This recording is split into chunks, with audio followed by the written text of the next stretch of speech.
Welcome to Class Matters, the podcast where we ask the question, what would our country look like if it were governed by and for the working class?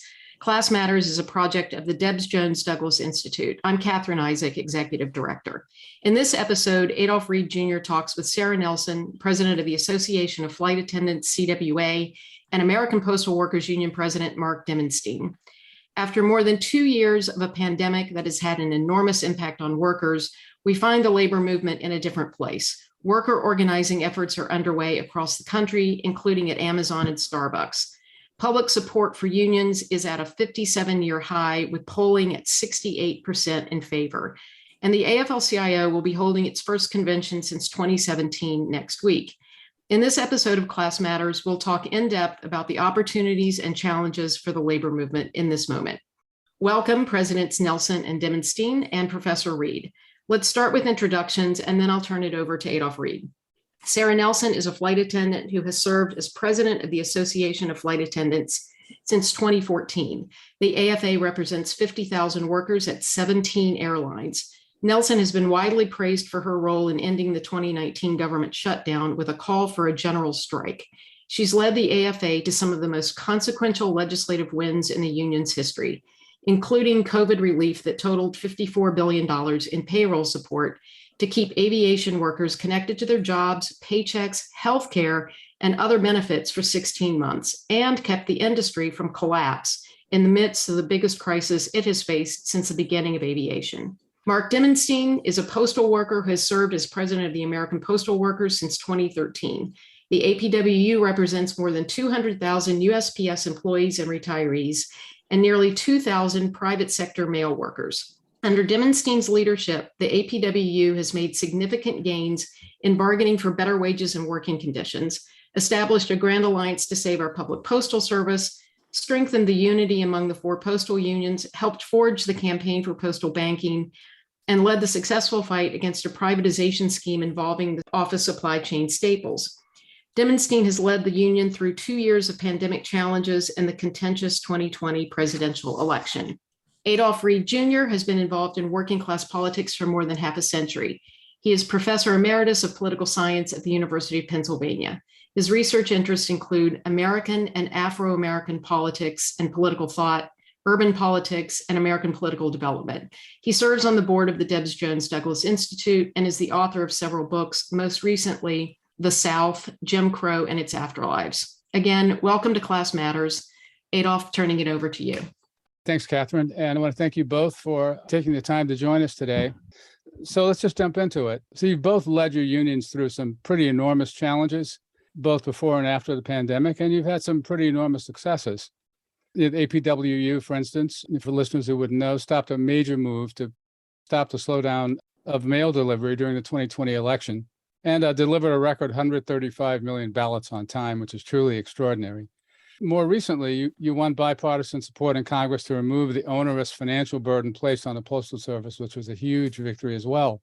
President Nelson, your union brokered a deal with the airline industry and with Congress to keep several 100,000 airline workers on the payroll and keep the airline industry from bankruptcy. And it was a worker-centered approach rather than the bailouts for corporations that we're so accustomed to. Can you talk a bit about these successes and what lessons they may suggest for the broader trade union movement?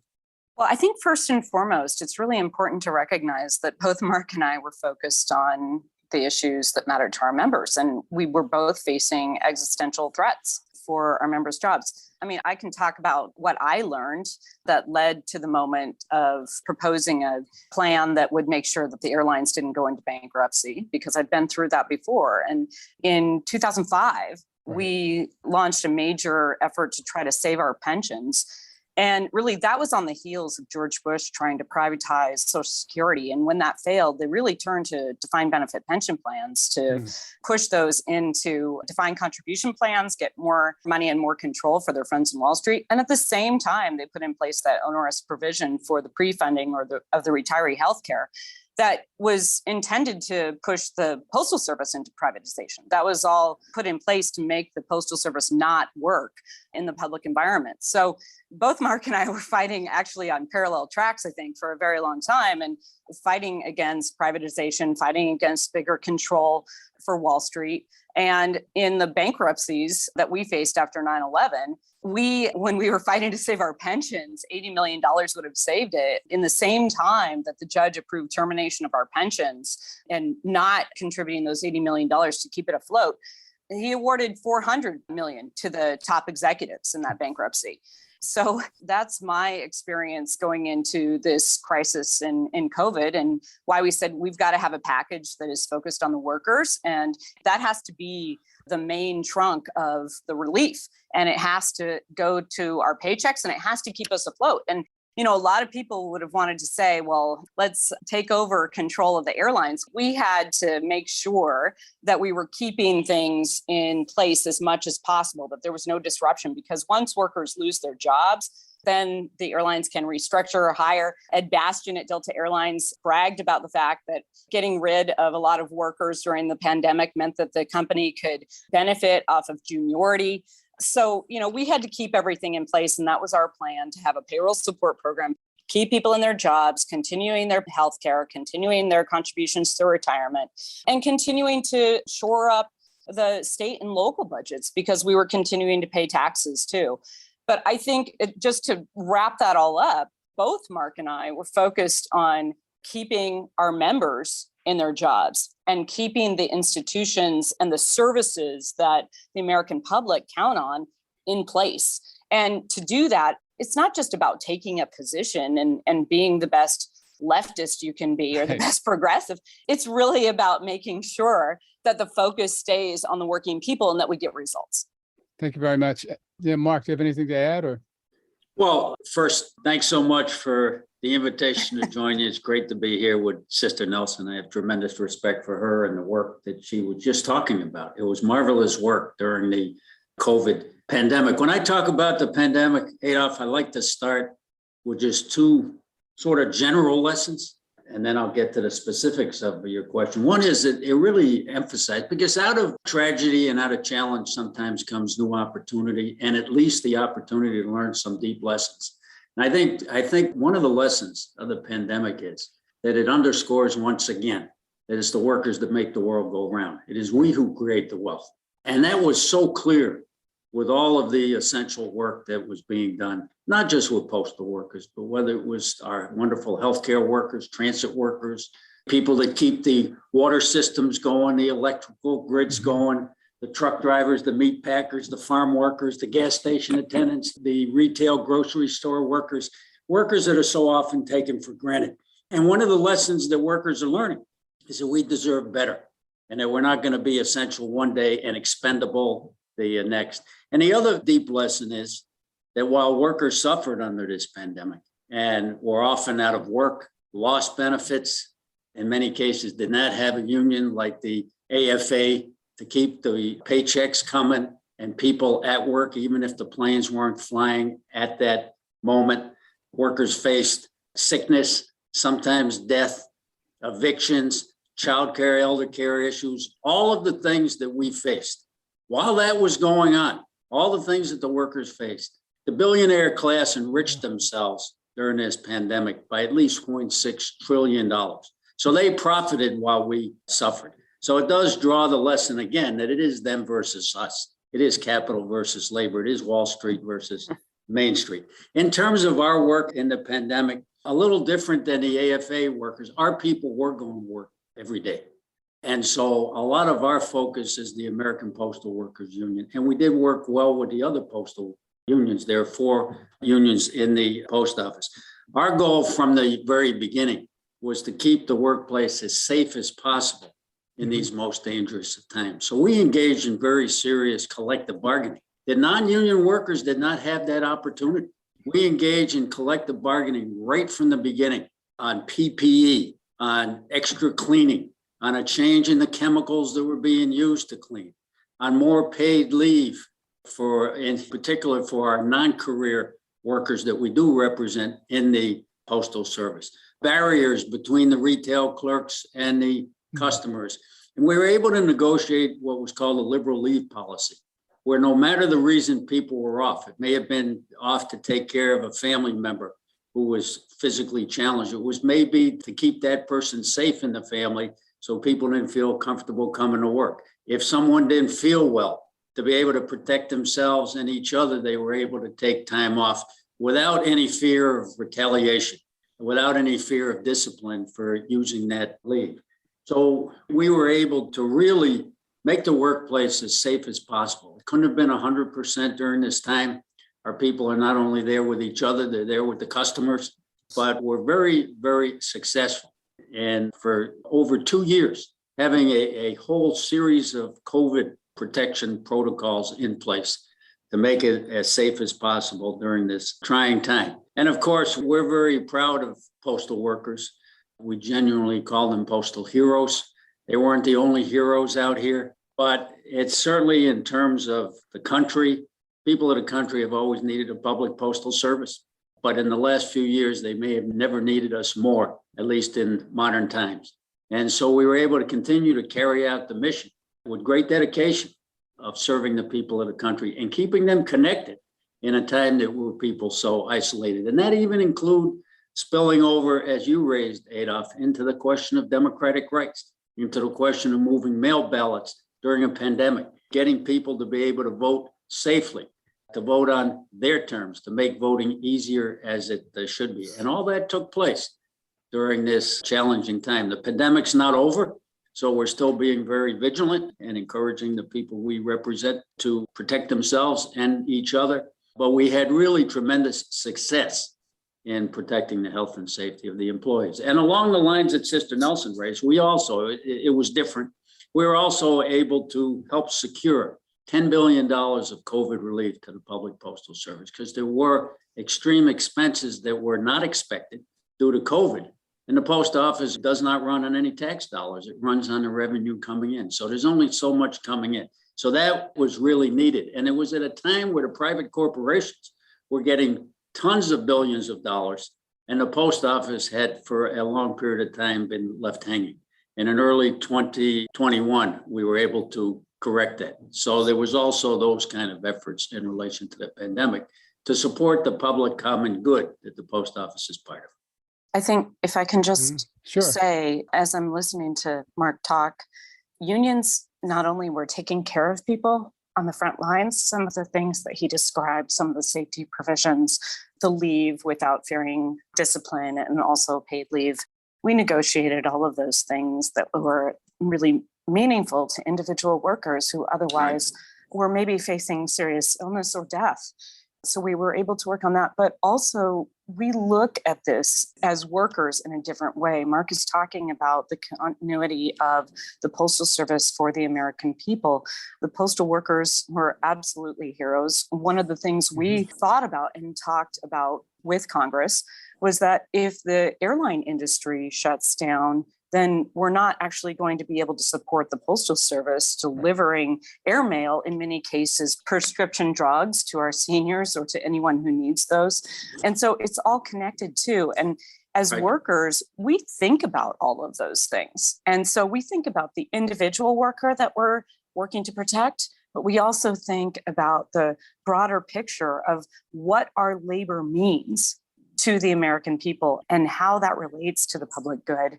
And, that transitions across public, private, federal sector workers. And so there's a continuity there between workers that other people are able to put into these different sections, whether it's industry or public or private.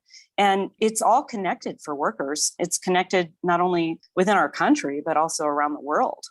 Yeah, thank you both. Very much. Those comments are quite on the mark and very important. And among other things, I think what you've described, that the pandemic helped to throw into relief, it has also contributed to the reasons that support for unionization is higher than it's been in a long time around the country. And that's a reason for us to turn to the new union organizing efforts that are popping up all over the country. You've both been vocal about the need for organizing. You recently both speaking at a rally in support of the Amazon labor union and for reclaiming the right to strike. Can you each speak to why support of these current organizing efforts is so important and what a robust vision for organizing would look like? And what would you like to see come out of next week's AFL-CIO convention toward that end? Let's start with Sister Nelson. Okay, I was going to say, let's start with Mark. And I was going to say, let's start with Sarah Nelson. That's funny. Listen, workers around the country want unions. And before the pandemic, I think both Mark and I were talking about this. I would often talk about in speeches, people are hurting and they're looking for answers. And they didn't necessarily know the word union or know to say that. We had been taught in this country that the word union was bad, and a lot of people thought they couldn't even say that at work. But the message has gotten through, I think, especially through the pandemic, and in large part thanks to Bernie Sanders, making this central to the discussion around the country through the presidential campaigns and beyond, and pushing the Biden administration to talk about unions and to make unions central to the narrative.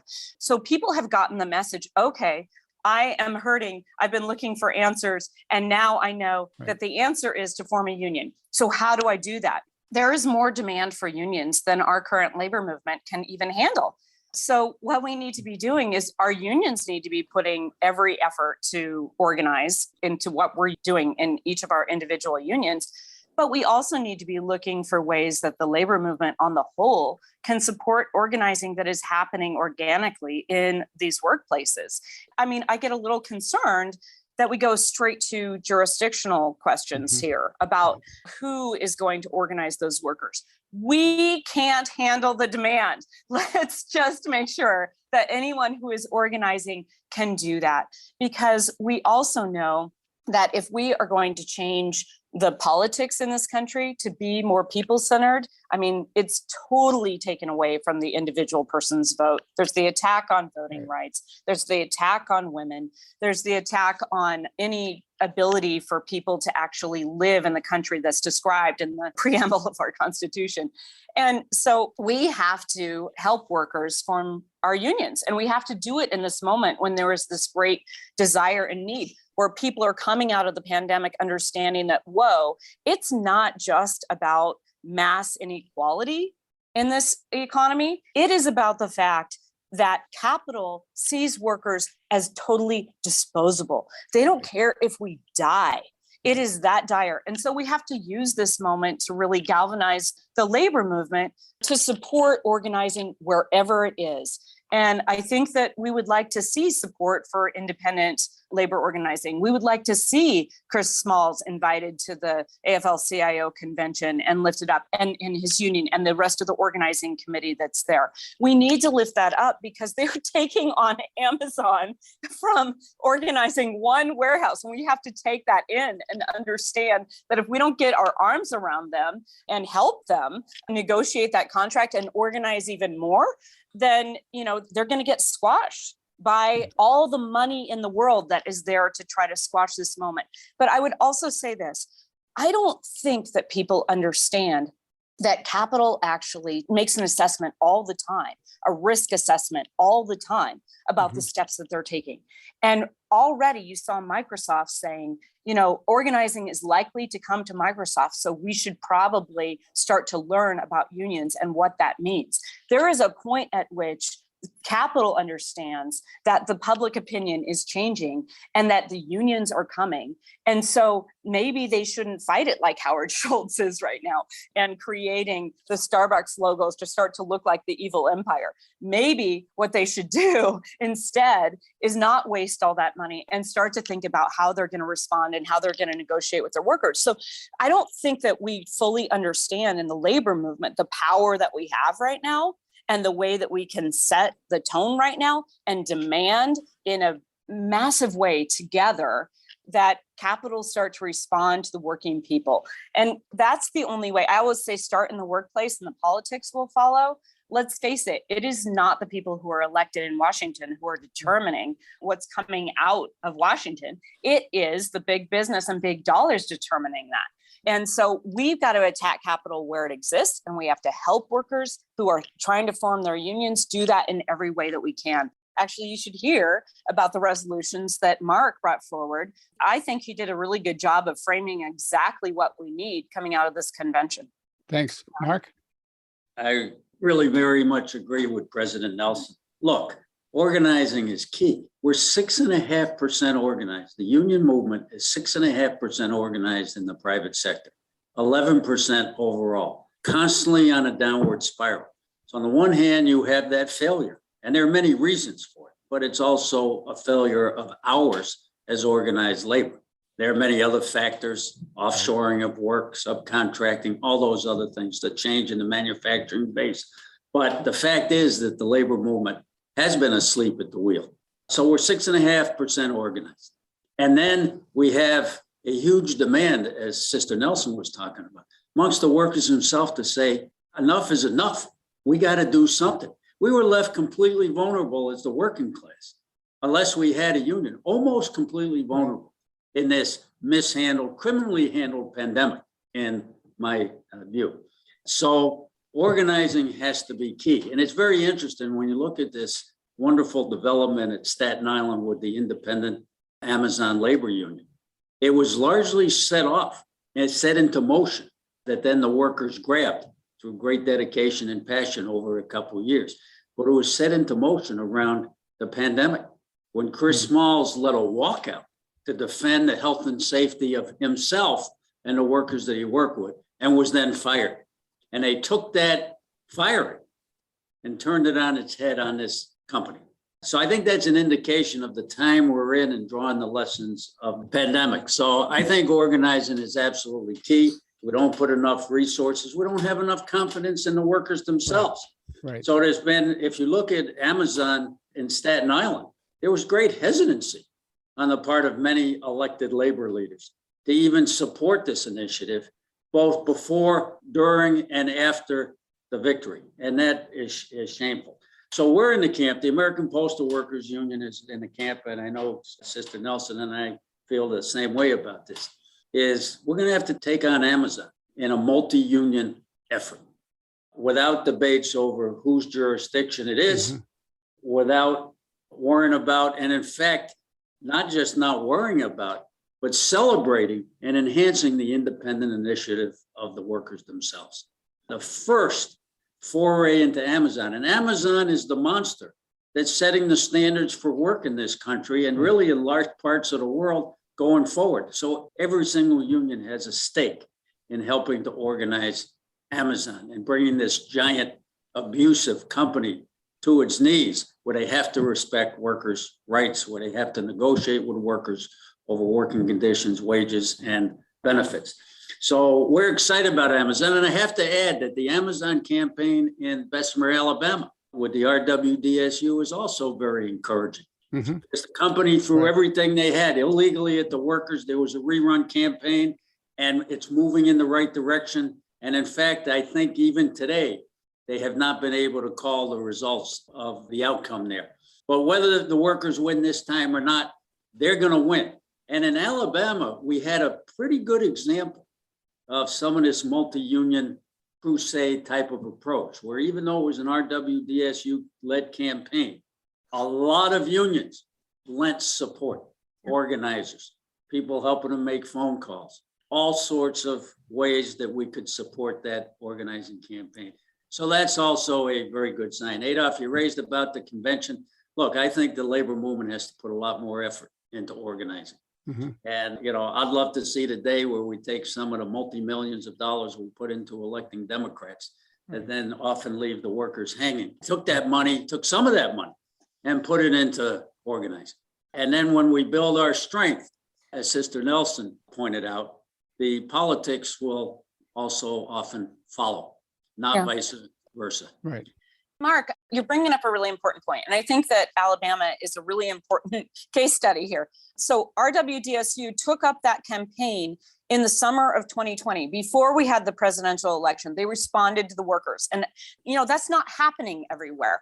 And frankly, the conditions there in the warehouse, a brand new warehouse, I mean, there were a lot of reasons for them to be skeptical that there could actually be a viable campaign there. But they responded to the workers and they launched that campaign. And then we had something to talk about about even before Joe Biden was sworn in as president. We started 2020 talking about union organizing because of that campaign. And I want to give them a lot of credit for that, and also recognize that we had incredible worker voices coming out of that. So Jennifer Bates, who was a worker there, I think that she echoed a lot of Mother Jones to me. I heard Mother Jones and what she said.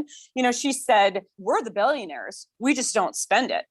And, it reminds me of Mother Jones talking about that we build the palaces and create all the wealth. We just don't live in the palaces or spend the money that we make.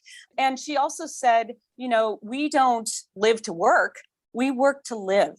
Mm-hmm. And so helping to frame that. But then what happened is we had a strike also start there. And the longest running strike in this country is with the mine workers right there in Alabama, in Brookwood, Alabama, right next to Bessemer.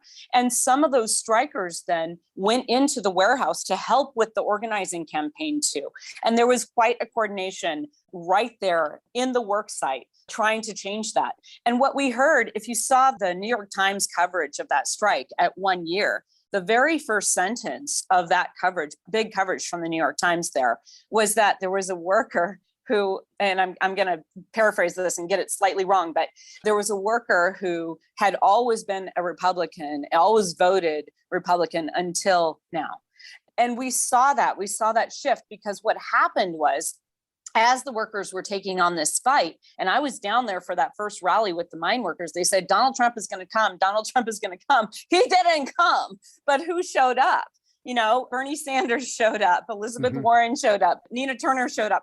And so as this went on and the fight went on, not only were they connecting with other workers in the fight and talking about themselves as workers, but they were also defining the fact that here's a union that over 100 years ago was helping to define these issues and making sure that the rest of us could form our unions. I mean, it was the United Mine Workers who really seeded that and made that possible. And here they are fighting on the same things that are the applause lines that we have heard from Democrats over the last 40 years, but that have been chipped away by capital. We don't have the 8-hour day anymore. We don't even have the right to organize. They're contracting out work, and they're saying that then you don't have a right to form a union.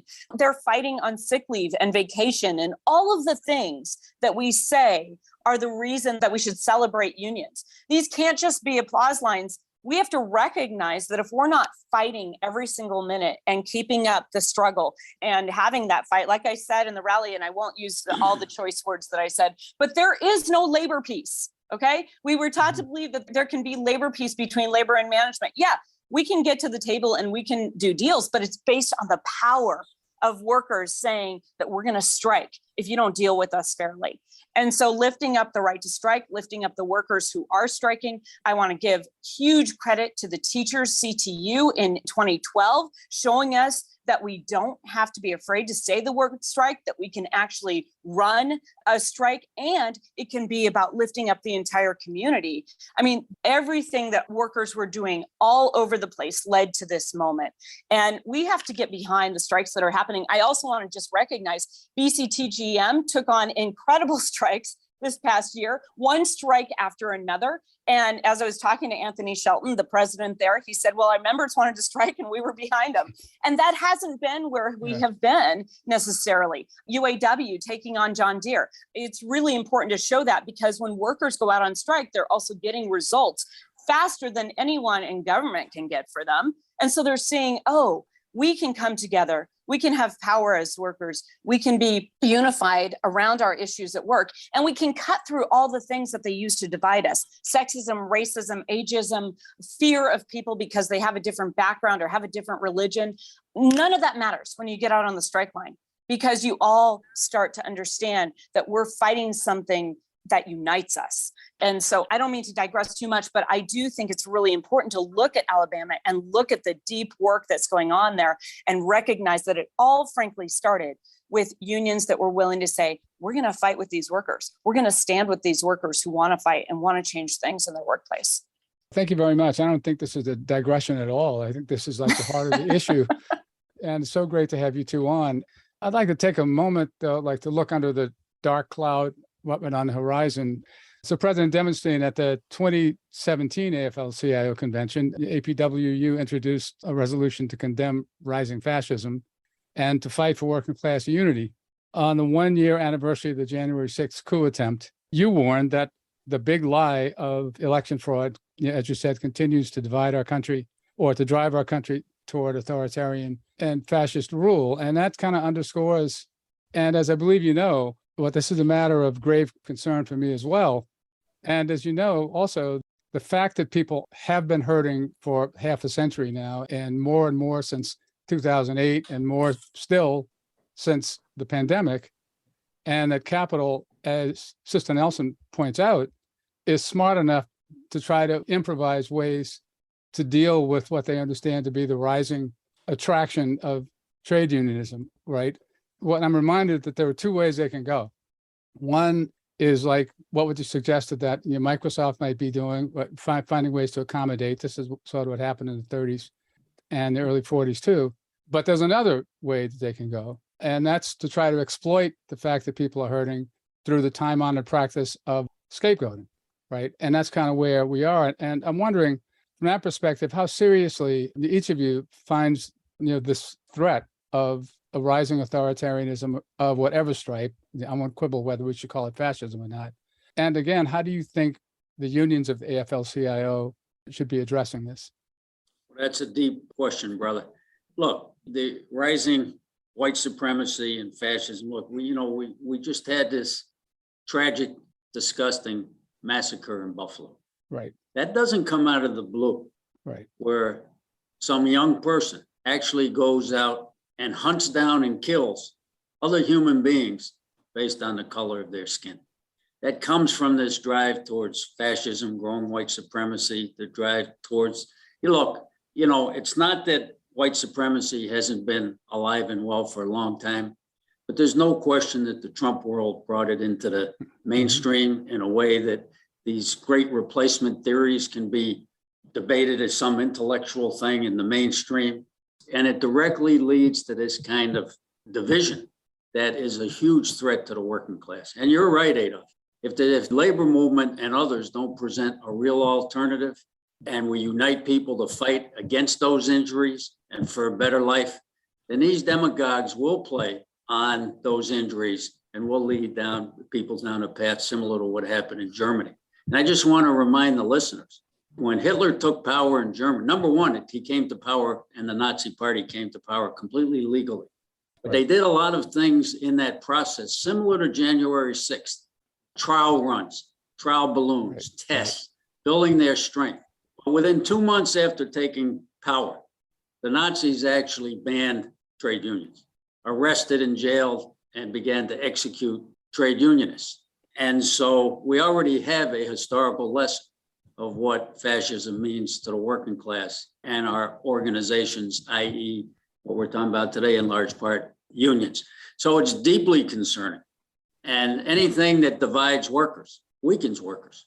And so the authoritarians are playing on the great replacement, the critical race theory, as if there's some crime to teach honest history. The crime is not to teach honest history. The anti-immigrant fervor, the hatred and violence towards Asian people of the Asian American communities in the United States. These are a direct threat to our unity and a direct threat to our ability as workers to rise together. So we did tender that resolution in 2017. And I think that events have shown since just how important it is for the AFL-CIO to seriously deal with these issues, because we presented that resolution before January 6th, before you had a real motion in this country to try to disenfranchise tens of millions of people who had already voted for the person of their choice, for the candidate of their choice. So in the name of trying to find one fraudulent vote, these forces were willing to, and not just willing, they were organized to deprive tens of millions of voters of their vote counting. And so here we've had the despicable events of January 6th since the last AFL-CIO convention. And we've tendered another resolution to reinforce what we did in 2017, but bring it into this new moment that's even more dangerous. But we have more experience to be able to draw the lessons and fight back. So I certainly hope that the unions are going to get much stronger on the question of fighting this rising right-wing authoritarianism path. And look, it seeped into the working class. And it seeps into the working class for precisely the reason you raised, Adolf, because they're at least verbally here and there addressing or claiming to address the deep injuries that have been inflicted on the working class by Wall Street. So this is a perilous political moment. And if anybody thought before that this was not a real danger, January 6th should make that crystal clear. Because that was a insurrection that if it didn't succeed then entirely, it certainly succeeded in galvanizing this movement towards fascist rule. So I think the labor movement has to be just that much more aggressive, that's much more cognizant, really work to organize, to educate and organize. But our answer has to be able to be part of the alternative. We're working people that see that there's a genuine path to unite with each other, with whatever differences we have around our common interest, whether that common interest is healthcare as a human right, the right to organize unions, dealing with and winning living wages, health and safety in the workplace, in the pandemic and beyond. All of those things we have to be at least part of the answer. And we have to be part of the path of taking on Wall Street and those rulers that are laughing all the way to the bank when the working class is so divided. Look, I think that we have to define what this moment is, and we have to talk about things like January 6th. We need to recognize the march forward in fascism. But I think that what we also have to do is get at the root cause. So Frederick Douglass told us more than 100 years ago, the difference between the white slave and the black slave was this: the latter belonged to one slaveholder and the former belonged to the slaveholders collectively. Both were plundered, and by the same plunderers. The white laboring man was robbed by the slave system of the just results of his labor because he was flung into competition with a class of laborers who worked without wages. The slaveholders blinded them to this competition by keeping alive their prejudice against the slaves as men, not against them as slaves. So I'm looking back at the history of my union, and my union was formed in 1945 to take on all the discriminatory practices that kept us from having a career. We formed a women-organized and women-led union. And we have done a lot to recognize the dangers of racism for the entire society. We've done very little in this country and around the world, actually, to recognize the dangers of sexism and discrimination against women. And I was born in 1973.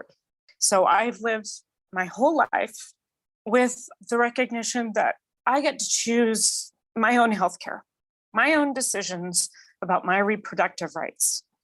And this shouldn't even be a question. So I know that what the right has done for many years is to try to make this a political issue, a divisive issue of the working class. But that's because we didn't recognize early on that we needed to take on, right from the very beginning, the defining of the owner class of certain jobs to be women's work and be worth less, and to set up women to be in competition with men. That is how the original unions and the AFL-CIO saw women. In fact, the AFL-CIO testified in 1972 against the ERA because it was going to undercut the rights of the men who were in unions.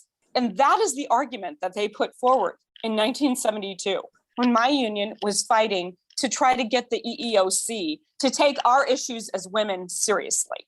And so if we don't understand in this moment that this is no longer about trying to get people to understand that women are equal to men and can do the same jobs as men and can be respected in the same way and should be earning the same pay. You know, we talk all the time about a union contract being the great equalizer. Union women make more than non-union men.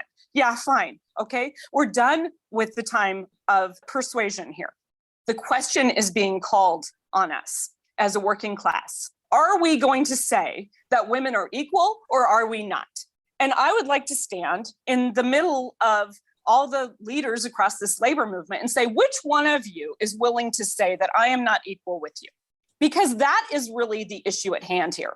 It is not the issue that you have been led to believe is driven by religious leaders or driven by certain people in political power. It is whether or not we are going to say as a working class that every single person, no matter what they look like, no matter what sex they are, no matter what color they are, that they are equal because we are workers and our work has value. And if we join together and understand that, we're going to have power in this moment. We can't just be about checking boxes and saying, we have the first woman who is the president of the AFL-CIO. If we are not willing to stand up and say, women are equal and women should lead forward right alongside the people who have been marginalized, because guess what? We understand how to get results because we have had to be very creative in how we do that for a very long time. Women are primed to lead here, but we need women who are going to be leaders and understand our power in this moment. If we demand of capital to recognize us as equal, I dare anyone among them to say that we are not. They have all of these programs that say they're trying to get women into leadership roles, all of these programs to try to attract women to buy their products. It is time for us. The question has been called upon us, and the labor movement has to understand that we have to call the question too. And I don't think that we're going to get there at this convention, but we have to understand that the very ability for us to have freedom in this moment is right now, because as women's rights are taken away, we are going to give more and more power to the owner class to terrorize the women who are living in poverty, to isolate them, to keep them quiet. And then that is a very slow or very quick slide down the hill to losing the freedoms for all of us and the ability for all of us to stand up. So I would hope that electing the first woman to serve as the president of the AFL-CIO would actually come with a commitment from the labor movement to stand up and say that women are equal, and we are going to fight against any effort under the law to try to define women as less. Oh, thank you very much. Two quick factoids that most of the listeners probably don't know or may have forgotten. One is that the official name of the Nazi Party was in the German NSDAP was the National Socialist German Workers' Party. So they fronted off from the very beginning that they were friends of German workers, and that's what the scapegoating. That was the rhetorical foundation of the politics of scapegoating. The other observation is that being old has its disadvantages, but among the advantages that it has is like you can remember stuff that happened. And I recall like a strain within the active women's movement until well into the 80s, right? And I kind of blame Clintonism for doing this, always connected questions of reproductive freedom with other issues that were connected to political economy, like in other ways, right? A far-reaching notion of comparable worth that would have challenged exactly the bullshit, right? I can't think of a better word for it, that you mentioned, President Nelson, about women's jobs and men's jobs, right? Like in a more systematic way than had been challenged previously, right? But also other concerns like national health care as a woman's issue, publicly funded child and elder care, right? I remember people fighting for this when I was a parent of a small child. So all this discussion brings us to the question of what a working class-based political movement could look like, because I think we all agree that that's an essential condition for being able to combat the authoritarian threat, to provide that alternative. So, let's go to our final question. And we like to ask all of our guests, what would the country look like if it were run by and for the working class? You've both already done a great job laying out this general vision. So what else would you like to add to get us to a labor movement that can generate the broad working class political movement we so desperately need in this country? I'm just going to go back to what I said before, start in the workplace and the politics will follow. So if we are organizing in all of these workplaces and we make a commitment to organize in all of the workplaces, when we are lifting the value of a certain job that has been defined as women's work or a job mostly performed by people of color, when we are lifting that, we are denying the owner class of dividing workers. And so we're coming together and we're defining our issues as workers. I see actually pilots right now coming out of this pandemic who have been traditionally seen as sort of, close to the boardroom, actually calling themselves workers and recognizing they have been treated the same way. We have this incredible moment right now to be able to bring the working class together around the idea that no one should be undercut, because if any worker is undercut, then we are all facing a degradation of our jobs. They try it out in other areas. They try it out usually in places where workers have the least ability to fight back. And then they bring that into other workplaces. Going on with the pilot analogy, they're moving to a place where they're saying it should only be one pilot in the flight deck. Oh, now actually we're going to have planes that can fly themselves. No pilots in the flight Right. deck. So, these issues are across industry, across workers' own jobs. And we brought Angie Maldonado, who was on the Amazon Labor Union Committee, down to our National Activist Organizing Committee meeting for Delta Airlines. And the Delta Airlines flight attendants are talking about themselves as workers. They're not defined the way that they were from the beginning by management, who sought to find workers who were more demure and only thinking about finding a husband and, all of these things that to do to undercut the ability for workers to identify with each other. So what we have to do is we have to build off of this moment, continue to connect those issues, lift up the issues. And what I would say is also on the picket line, people start to hear each other's stories and they start to identify with each other in a way that they never do when they're just on the shop floor. And so we have to find every way that we can bring workers together and talk about their stories. And I have to tell you, it was also very interesting to me. I wanted the Delta flight attendants to identify with the Amazon workers. But what ended up happening was Angie said, I never thought of the kind of work that flight attendants have to do. That's really hard. And and she was identifying with the work that they were doing. So this is what we have to do. We have to lift up strikes, because that is showing our power. And whether or not it's an actual strike or a strike threat, the strike is the tactic, solidarity is our power. But we have to be willing to talk about the fact that workers are willing to fight back.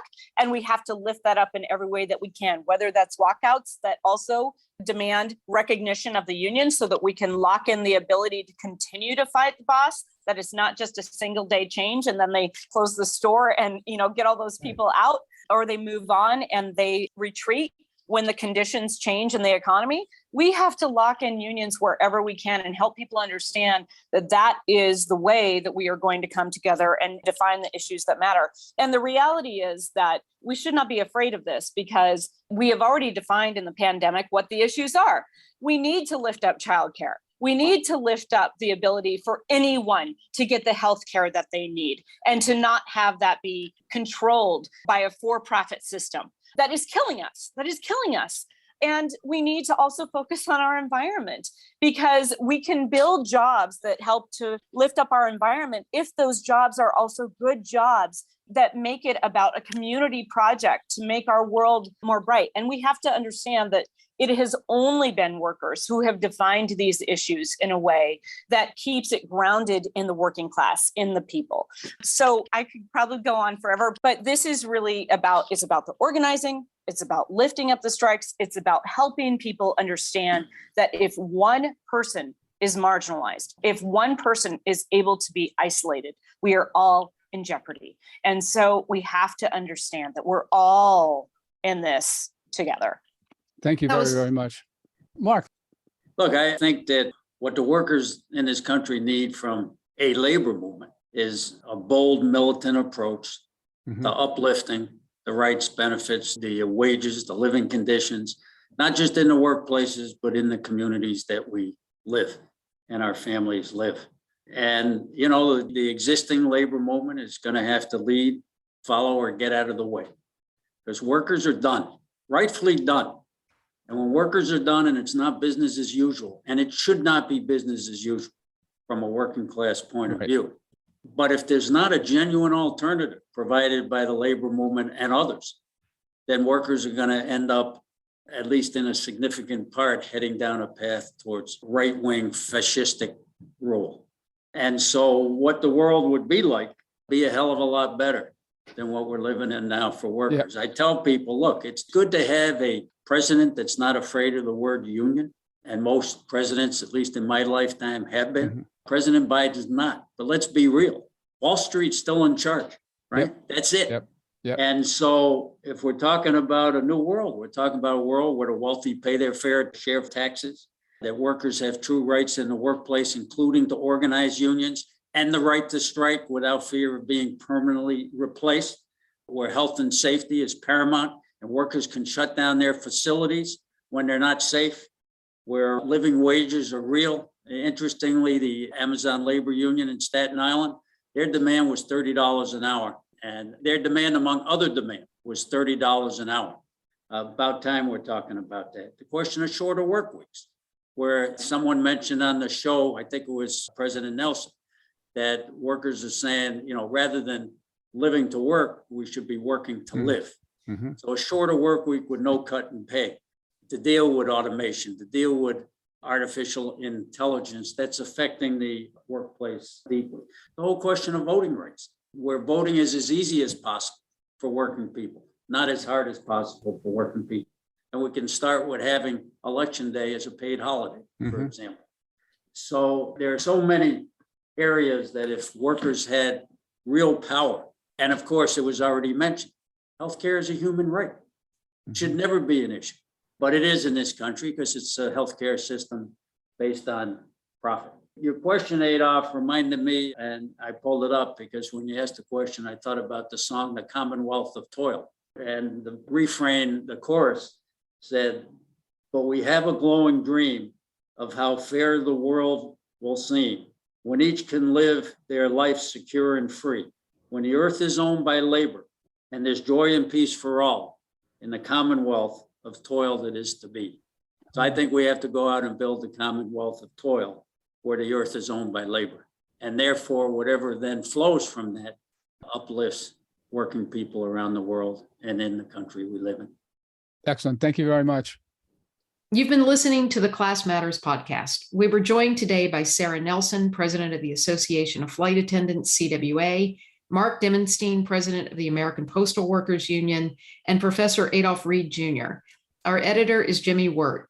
You've been listening to the Class Matters podcast. Subscribe to Class Matters wherever you listen to podcasts and support us on Patreon. Thank you for listening to Class Matters.